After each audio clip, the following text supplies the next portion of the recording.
Assalamualaikum warahmatullahi wabarakatuh. Bertemu lagi dengan saya Sri Ningsi pada bidang studi biologi. Nah, pada kali ini saya akan menyampaikan materi tentang sistem peredaran darah pada manusia. Sistem peredaran darah atau yang secara akademik disebut sistem kardiovaskular adalah suatu sistem organ yang berfungsi untuk memindahkan berbagai zat dari dan menuju ke sel-sel tubuh.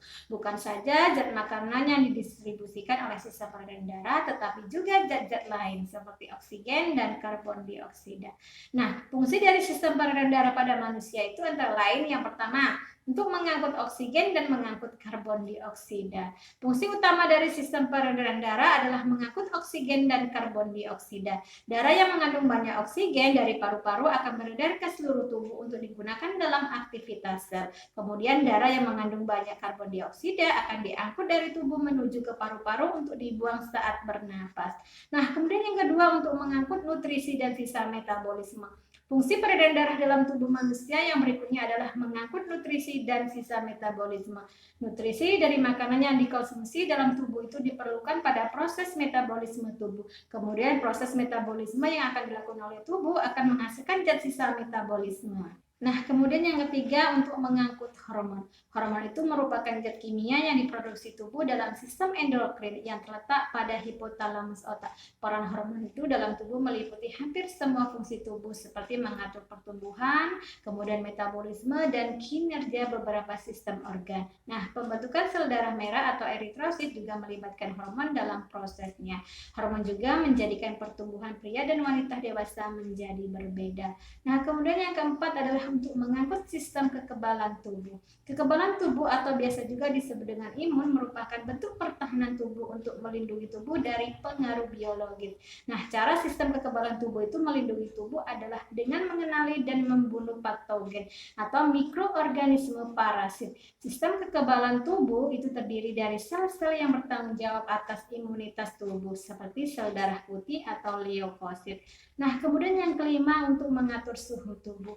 Darah memiliki peran dalam membantu mempertahankan hemostasis atau kestabilan suhu tubuh melalui pelepasan atau konservasi panas. Nah, yang berikutnya adalah komponen penyusun darah. Pada manusia, sistem peredaran darah itu tersusun atas organ-organ yang berperan dalam pengangkutan darah di dalam tubuh.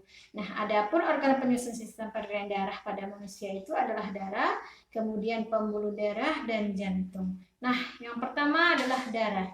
Darah adalah komponen terpenting dari sistem peredaran darah. Darah itu memiliki tugas untuk membawa nutrisi, kemudian oksigen, hormon, antibodi, serta berbagai zat lainnya dari dan ke seluruh tubuh. Darah juga terdiri dari plasma darah dan sel-sel darah. Nah, sel-sel darah itu meliputi eritrosit, kemudian leukosit, dan trombosit. Nah, kemudian plasma darah. Sebanyak 55% dari darah adalah plasma darah yang merupakan cairan berwarna kuning pucat. Nah, plasma darah itu terdiri dari 90% air dan 10% sisanya adalah zat-zat terlarut yang akan diangkut ke seluruh tubuh. Nah, zat-zat terlarut dalam plasma darah itu terdiri dari hormon, kemudian antibodi, kemudian protein dan nutrisi seperti vitamin, glukosa, asam amino, dan lemak. Kemudian garam-garam seperti kalsium, natrium, kalium, dan magnesium. Dan gas, yaitu oksigen dan karbon dioksida, serta zat-zat metabolisme seperti urea. Nah, yang berikutnya tentang sel-sel darah. Nah, sel-sel darah ini terdiri dari 3, yaitu eritrosit, kemudian leukosit, dan trombosit. Nah, yang pertama adalah eritrosit atau sel darah merah. Nah, sel darah merah ini memiliki ciri-ciri, dia berbentuk bulat pipi dan cekung di bagian tengahnya atau bikonkav, yaitu bentuk cakram dengan bagian tengah agak gepeng. Nah, bentuk ini berfungsi untuk mengoptimalkan pertukaran oksigen. Nah, kemudian warna eritrosit itu tergantung pada hemoglobin, yang mana fungsi hemoglobin itu adalah untuk membantu eritrosit mengikat oksigen. Kemudian jika hemoglobin mengikat oksigen, maka eritrosit itu akan berwarna merah. Kemudian jika oksigen telah dilepaskan, maka warnanya menjadi merah kebiruan. Nah, hemoglobin itu tersusun atas protein globin yang terikat pada pigmen heme merah. Nah, kemudian dia tidak berinti. Nah, jumlahnya itu adalah 4 sampai 6 juta sel per mililiter kubik. Kemudian masa hidup dari eritrosit itu 100 sampai 120 hari. Kemudian tempat pembentukannya itu ada di sumsum tulang. Yang mana eritrosit ini memiliki fungsi sebagai transport oksigen dan karbon dioksida. Nah, kemudian yang kedua adalah leukosit. Nah, leukosit ini dia berbentuk bulat, kemudian dia berinti. Nah, tempat pembentukannya itu adalah di sumsum tulang. Nah, untuk leukosit atau sel darah putih ya, ini dia terdiri dari dua bagian yaitu granulosit dan agranulosit. Nah, untuk yang granulosit itu terdiri dari ya neutropil, kemudian eosinofil dan basofil. Nah, kemudian yang agranulosit, itu berarti tidak bergranula. Nah, itu termasuklah dia limfosit ya, limfosit dan monosit. Nah, kemudian jumlah dari leukosit ini adalah 4.800 sampai 10.000 sel per mililiter kubik. Nah, kemudian ini terdiri dari 62% neutropil, kemudian 2,3% eosinofil, kemudian 0,4% itu basofil, 5,3% monosit, dan 30% itu adalah limfosit. Nah, masa hidup leukosit itu juga berbeda-beda ya. Granulosit sekitar 12 jam. Kemudian monosit itu sulit dinilai karena selalu mengembara, tetapi diduga selama beberapa minggu atau bulan. Nah, untuk limfosit itu umumnya bertahan selama 100 sampai 300 hari. Nah, yang mana fungsi dari leukosit ini adalah untuk pertahanan tubuh melawan patogen. Nah, kemudian yang ketiga adalah trombosit atau keping darah. Nah, keping darah di sini memiliki ciri-ciri dia berbentuk cakram, kemudian bergranula.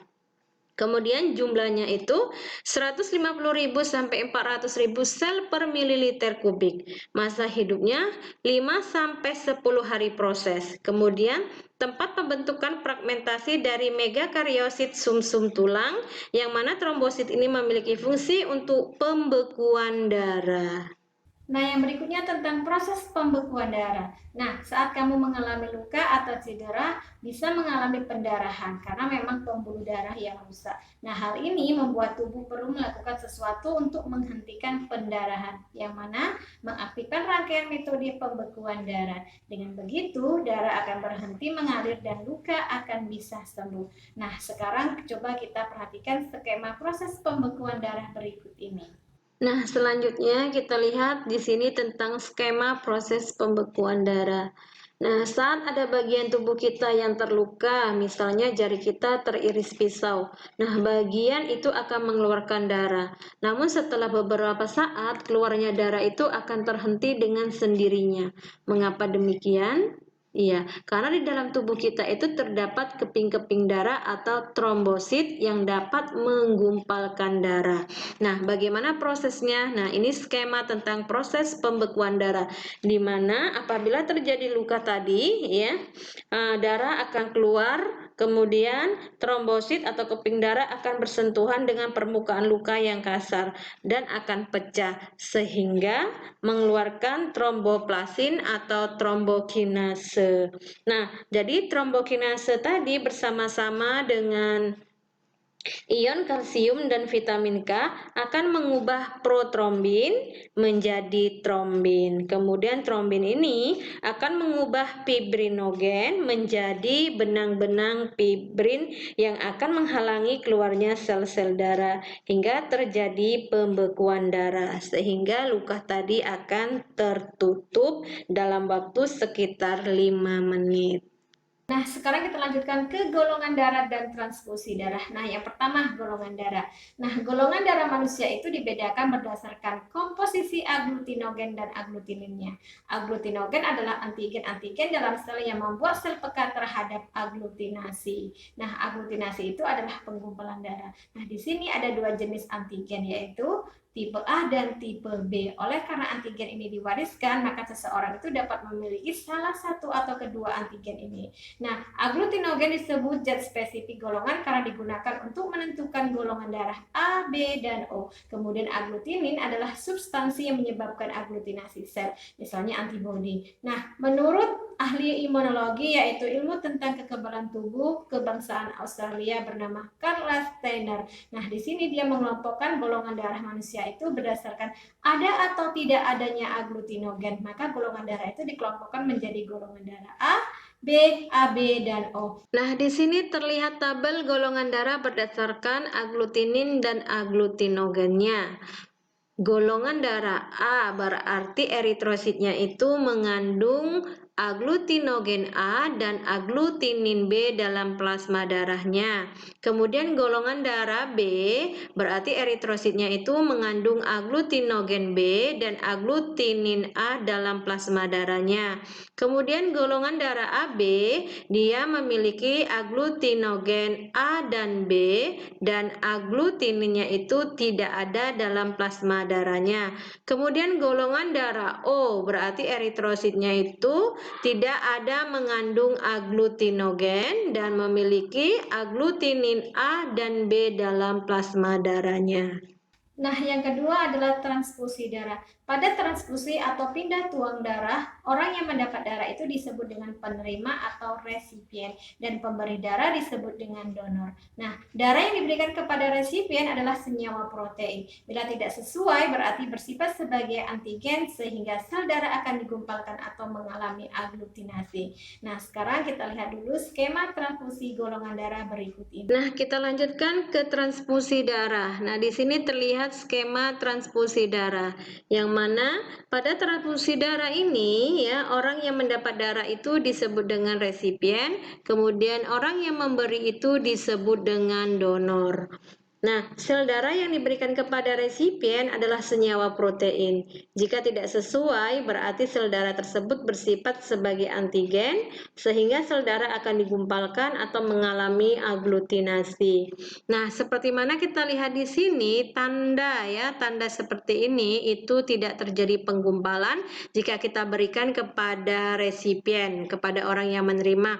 Kemudian kalau dia tanda seperti ini berarti terjadi penggumpalan. Nah, seperti mana kita lihat di sini, golongan darah O itu dapat memberikan darahnya ke semua golongan darah, sehingga disebut sebagai donor universal.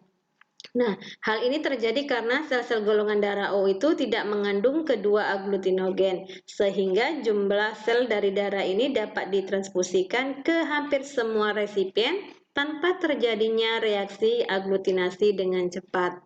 Nah, kemudian golongan darah AB itu disebut sebagai resipien universal karena dapat menerima darah dari semua golongan darah. Nah, akan tetapi transfusi darah itu sebaiknya dilakukan antar golongan darah yang sama saja. Nah, pada umumnya transfusi darah itu dilakukan pada orang dalam kondisi orang yang mengalami kecelakaan atau luka, kemudian tubuh yang terbakar, kemudian waktu tubuh kehilangan darah misalnya pada saat operasi, kemudian orang yang kekurangan darah akut, kemudian orang yang mengidap penyakit kronis. Nah, itu bisa melakukan atau menerima transfusi darah. Nah, kemudian pada setiap transfusi darah yang dipakai itu rata-rata antara 300 sampai 1000 cc. Darah yang diambil tersebut dimasukkan ke dalam botol steril terlebih dahulu ya. Kemudian, darah akan diberi larutan natrium sitrat 2,5% untuk mencegah penggumpalan. Lalu darah akan disimpan di tempat yang bersuhu di bawah 0 derajat Celcius. Demikianlah penjelasan mengenai sistem peredaran darah pada manusia. Semoga bermanfaat. Terima kasih.